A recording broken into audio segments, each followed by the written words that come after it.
শুভ দুপুর বন্ধুরা। গতকাল বিশ্বকর্মা পুজো গেছে, তো আজকে হচ্ছে দশমী। মানে বিশ্বকর্মা পুজোকে বিশ্বকর্মা ঠাকুরকে তো রেখে দেওয়া হবে। তো দশমীর খাবার দাবার হচ্ছে, তো বাজারে যে দাদারা আমাদের এখানে কাজ করে সবাইকে খাওয়ানো হচ্ছে। তো ওইখানে রান্নাবান্না হচ্ছে, বাজারে আমার জন্য নিয়ে আসবে। আর এখানে হচ্ছে আমার মেয়েদের জন্য রান্না করা হচ্ছে। চিকেন কিছু নিয়ে আসছিল, তো ওদের জন্য একটু মরিচ ছাড়া আমি রান্না করে দিয়েছি।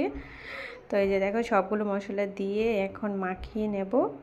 সর্ষের তেল দিয়ে দিচ্ছি, তো দিয়ে মাখিয়ে আমি এখন বসিয়ে দেব। তো মাখানো হয়ে গেছে দেখো।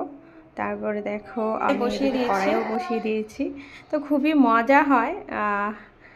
তো মানে পুজো একটা করলে সবাই মিলে আনন্দ হুল্লোড়, সব আত্মীয় স্বজন আসে। তো আমাদের এই পুজোতে আত্মীয় স্বজন আসতে পারিনি, সেজন্য খুবই কষ্ট লাগলো, খারাপ লাগলো যে স্বামীর বাড়ির কেউ আসেনি, আমার বাবার বাড়ি কেউ আসতে পারেনি। তো সেই জন্য একটু কষ্ট লাগছে, কিন্তু সবাই খুশি হয়েছে। আর আমাদের যে পুজোর খিচুড়িটা এত টেস্টি হয়েছে, খিচুড়ি আর হচ্ছে সবজি করেছিল আলু পটল দিয়ে পনির, খুবই টেস্টি হয়েছে। যে খেয়েছে সেই বলেছে খুব স্বাদ হয়েছে নাকি।